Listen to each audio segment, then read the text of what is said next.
전화 받아보겠습니다. 여보세요? 여보세요? 네, 안녕하세요. 네, 반갑습니다. 홍정 멘토입니다. 네, 자, 네. 오래 기다리셨죠? 자, 어떤 종목인가요? 네, 세방전지고요. 네, 그 평균 단가는 66,719원이고요. 네, 비중 10% 정도요. 66,719원이에요. 그리고 비중 10%예요. 네. 세방전지. 네, 네, 지금 한 1년 넘었는데요. 매수한 지가요. 네.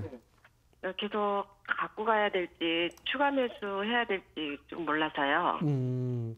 자, 지금 이 회사 같은 경우에는 이익이 굉장히 좀 크게 막 늘어나거나 그런 부분들은 없어요.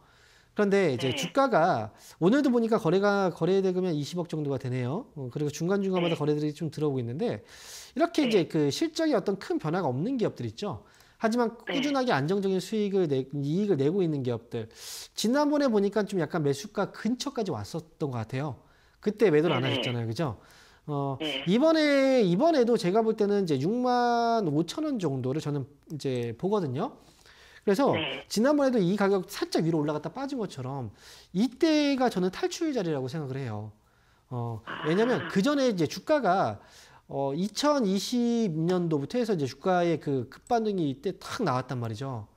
그리고 나서 지금 몇 네. 년째입니까? 주가가 계속 옆으로 뭐 밑으로 누르고 옆으로 좀 기고 있잖아요. 그죠? 횡보하고 있죠. 근데 여기서 네. 어떤 큰 이익이라든지 큰 재료가 나왔다면 모르겠는데 그게 없어요. 그래서 이 종목은 만약에 이 종목으로 이제 손해보고 나오고 싶지 않죠.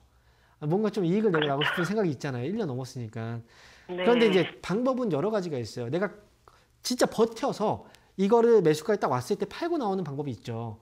하지만 또 다른 네. 방법은 내가 이제 이제 어느 정도 내가 손실이라도 팔고 나서 다시 조금 더 싼 가격에 다시 샀다가 올라가면 팔면 또 그때도 이제 손실을 이제 회복할 수 있잖아요.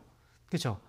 세방전자는 6만 5천 원 그 매수가까지 기다리다가 또 놓치면 다시 또 떨어지면 또 힘들어져요.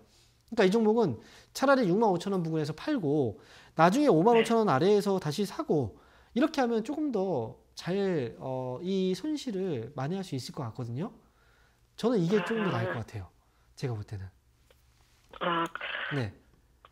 그 중간에 네. 추가 매수하는 건 어떤가요? 추가 매수 지금 이제 와서 추가 매수를 할 수 없어요.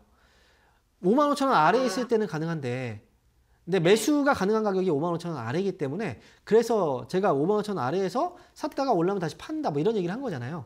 그러니까 추가 매수를 하려고 해도 지금은 애매해요. 가격이. 그래서 추가 매수조차도 지금 하기가 좀 애매한 자리라 그래서 차라리 이럴 때는 올라왔을 때 6만 5천 원에서 팔고 그 다음에 떨어지면 그때 사는 게 훨씬 나을 수 있어요. 추가 매수 괜히 했다가 만약에 6만 5천 원까지 확실하게 올라가지 않고 그 밑에서 또 올라갔다 빠져버리면 어떡해요? 추가 매수까지 해놨는데. 그렇지 않습니까?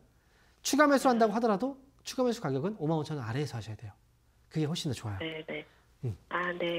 네, 이렇게 정리해 드릴게요.